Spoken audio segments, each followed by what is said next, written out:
Hello, I'm Christine Chapman and I'm the Chair of the National Assembly's Children and Young People Committee. We are conducting an inquiry into children's oral health in Wales and we need your help. Research shows that dental health of children in Wales is worse than in many other parts of the UK, and the problem is most prevalent in deprived areas. Now, given the level of investment the Welsh Government has dedicated to improving our children's oral health, we feel it's time to examine how effective its efforts have been.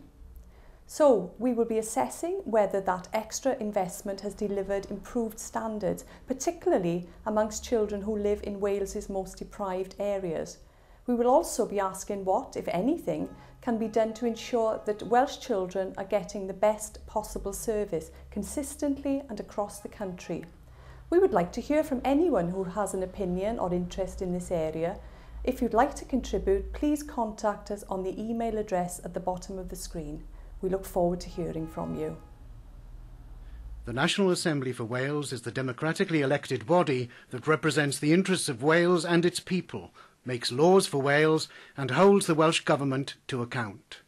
For more information and to find out who represents you, go to assemblywales.org or follow us on Facebook and Twitter.